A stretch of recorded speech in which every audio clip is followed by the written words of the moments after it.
قرآن مجید میں اللہ تعالیٰ فرماتے ہیں کلوا واشربوا ولا تسرفوا انہ لا يحب المسرفین، الاعراف 31۔ کھاؤ پیو لیکن اسراف نہ کرو کیونکہ اللہ اسراف کرنے والوں کو پسند نہیں کرتا۔ نبی صلی اللہ علیہ وسلم نے فرمایا کھاؤ اور پیو اور پہنو اور صدقہ کرو لیکن اسراف نہ کرو اور تکبر نہ کرو، یعنی کھانے پہ بھی فخر نہ کرو اور اسی طرح لباس پر بھی نہیں، کیونکہ کھانا پینا لباس یہ چیزیں ہیں جن کی وجہ سے لوگ اپنے آپ کو دوسروں سے بڑا سمجھنے لگتے ہیں، اگر کسی کو یہ نعمت دوسروں کے مقابلے میں زیادہ ملی ہو۔ کھانے پینے میں سادگی۔ حضرت انس فرماتے ہیں میں نہیں جانتا کہ نبی صلی اللہ علیہ وسلم نے کبھی پتلی روٹی دیکھی ہو، چپاتی، یہاں تک کہ آپ اللہ سے جا ملے، اور نہ آپ نے کبھی مسلم بھنی ہوئی بکری دیکھی کہ پوری کی پوری بکری ایک ہی طرح تیار کر دی جائے کھانے کے لیے۔ حضرت عائشہ فرماتی ہیں کہ نبی صلی اللہ علیہ وسلم کے گھرانے نے اگر کبھی ایک دن میں 2 مرتبہ کھانا کھایا تو ضرور اس میں ایک وقت صرف کھجوریں ہوتی تھی، یعنی 2 وقت پراپر میل نہیں ہوتا تھا، میل ایک ہی اور اس کے ساتھ باقی کوئی بھی را چیز۔ ہمارا 3 وقت کا کھانا تو وہاں 1 وقت کا کھانا۔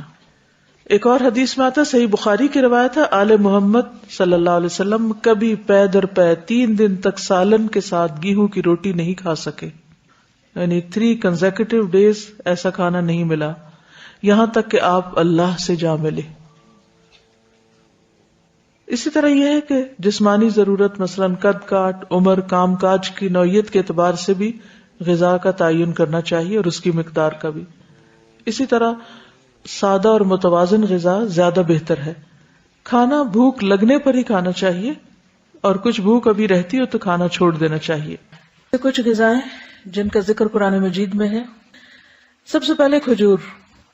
اس کے اندر ایسے اجزاء پائے جاتے ہیں کہ اگر آپ 1-2 کھجوریں بھی روزانہ کی کھا لیں تو جسم کی دردیں جس کا اکثر لوگ شکار رہتے ہیں، یا پھر بڑھاپے میں بہت سی چیزوں کی جب کمی ہو جاتی ہے جسم کے اندر، تو بہت سے لوگ صرف دردوں کی شکایت کرتے ہیں، تو اس میں بھی اس کا بہت فائدہ ہے۔ نبی صلی اللہ علیہ وسلم نے فرمایا جس گھر میں کھجور نہیں وہ اس گھر کی مانند ہے جس میں کوئی کھانا نہیں۔ کھجور نہیں تو سمجھے کچھ نہیں، دوسرے لفظوں میں۔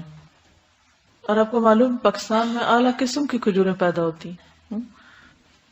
حضرت عائشہ فرماتی ہے کہ رسول اللہ صلی اللہ علیہ وسلم نے فرمایا اے عائشہ جس گھر میں کھجور نہ ہو وہ گھر والے بھوکے ہیں، اے عائشہ جس گھر میں کھجور نہیں وہ گھر والے بھوکے ہیں۔ آپ نے 2 یا 3 مرتبہ یہ بات فرمائی۔ تو کیا کرنا ہے؟ کرنے کا کام کیا ہے؟ کھجوریں لا کے رکھنی ہے۔ جب کچھ اور نہ کھانے کو ملے تو صرف کھجور ہر چیز کی کمی پوری کر دیتی ہے۔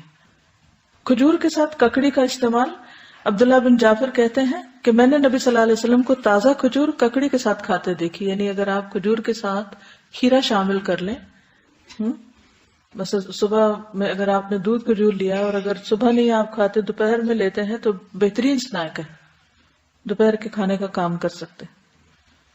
حضرت عائشہ کہتی کہ میری والدہ مجھے موٹا کرنے کی تدبیر کرتی تھی تاکہ میری رخصتی کر کے رسول اللہ صلی اللہ علیہ وسلم کی خدمت میں روانہ کرے، لیکن یہ مقصد کسی تدبیر سے حاصل نہ ہوا، حتیٰ کہ میں نے کھجوروں کے ساتھ ککڑی کھائی تو میں انتہائی متناسب انداز کی فربہ ہو گئی، یعنی کہ اچھی فزیک ہو گئی۔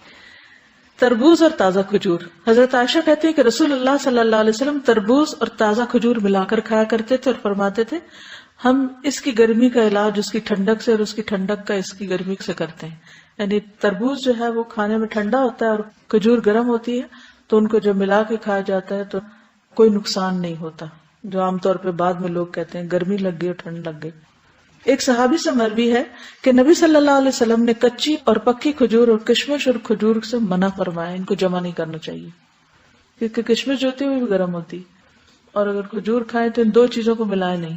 اگر آپ کو کھانا بنا رہے ہیں کچھ، کیونکہ ہمارے یہاں بعض ریسیپیز ایسی ہوتی ہیں کہ اس میں دنیا بھر کی چیزیں اکٹھی کر دی جاتی ہیں، تو بعض اوقات صحت کے لیے نقصان دہ ہوتی ہیں۔ دوسری چیز ہے انار۔ حضرت علی فرماتے ہیں کہ انار کو اندر والے چھلکے سمیت کھایا کرو کیونکہ یہ معدے کی بیماریوں کا علاج ہے۔ ہم عام طور پہ صرف اس کا پھل نکال کے کھا لیتے اور باقی سب چیزیں ویسٹ کر دیتے ہیں، تو اندر کا چھلکا کون سا ہوتا ہے؟ وہ وائٹ سٹف جس کے اندر دانے لگے ہوتے ہیں۔ انار بھی جنت کا پھل ہے اور اس میں بھی بہت سارے فائدے ہیں۔ زیتون، قرآن مجید میں اللہ تعالیٰ نے انجیر اور زیتون کی قسم کھائی، والتین والزیتون.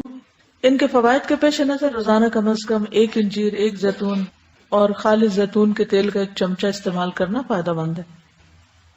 جسمانی توانائی اور دماغی قوت کے لیے زیتون کے تیل کی مالش بھی یعنی مساج بھی فائدہ مند ہے. اللہ سبحانہ وتعالیٰ نے زیتون کے تیل کو قرآن مجید میں مبارک تیل کہا ہے. حدیث میں آتا ہے کلوا الزیت وادہنوا بہ فانہ من شجرۃ مبارکہ. نبی صلی اللہ علیہ وسلم نے فرمایا زیتون کا تیل کھاؤ اور لگاؤ، یہ ایک مبارک درخت سے نکالا گیا ہے. یعنی درخت مبارک ہے، جس سے نکلا وہ تیل بھی کیا ہوگا؟ فإنها من شجرۃ مبارکۃ. ایک اور روایت میں آتا ہے زیتون کا تیل سالن کے طور پر استعمال کرو، یعنی روٹی کا ٹکڑا زیتون میں ڈبو کے کھا لو اور اسے سر اور بدن میں لگاؤ، یہ مبارک درخت سے حاصل ہوتا ہے. حضرت عائشہ فرماتی ہے کہ رسول اللہ صلی اللہ علیہ وسلم وفات پا گئے اور آپ نے ایک دن میں 2 مرتبہ روٹی اور زیتون کا تیل سیر ہو کر نہیں کھائے، یعنی 2 بار میل نہیں لیا آپ نے، 1 میل ہوتا تھا آپ کا، اور ہر وقت وہ گھی میں لگا ہوا نہیں ہوتا تھا. پیلو کے درخت کا پھل. جابر بن عبداللہ کہتے ہیں کہ ہم رسول اللہ صلی اللہ علیہ وسلم کے ساتھ مر الزہران کے مقام پر تھے، ہم پیلو توڑ رہے تھے. آپ نے فرمایا جو خوب کالا ہو وہ توڑو کیونکہ وہ زیادہ لذیذ ہوتا ہے، یعنی یہ بھی کھانے کی چیز ہے. کدو. فنبذناہ بالعراء وہو سقیم وانبتنا علیہ شجرۃ من یقطین. پھر ہم نے اسے یونس علیہ السلام کو ایک چٹیل میدان میں ڈال دیا جبکہ وہ بیمار تھے، اور ہم نے اس پر کدو کا بیلدار درخت اگا دیا. انس بن مالک کہتے ہیں کہ ایک درزی نے رسول اللہ صلی اللہ علیہ وسلم کو کھانے پر بلایا. وہ کہتے ہیں کہ میں خود بھی اس دعوت میں آپ کے ساتھ گیا. اس درزی نے روٹی اور شوربہ جس میں کدو اور سوکھا گوشت تھا رسول اللہ صلی اللہ علیہ وسلم کے سامنے پیش کیا. میں نے دیکھا کہ نبی صلی اللہ علیہ وسلم کدو کے قتلے پیالے میں تلاش کر رہے تھے، یعنی گوشت بھی تھا اور کدو بھی، تو آپ گوشت کی بجائے کدو اٹھا اٹھا کے کھا رہے تھے. اس دن سے میں بھی برابر کدو پسند کرتا ہوں. حضرت یونس علیہ السلام کی بیماری کے علاج کے طور پر کدو کی بیل اگائی گئی تھی، جس سے ان کے جسم پر جو بھی مچھلی کے اسٹمک میں جانے کی وجہ سے جو ایسیڈک مادہ تھا وہ لگنے سے زخم وغیرہ ہوئے ہوں گے، ان کا علاج اس سے ہوا.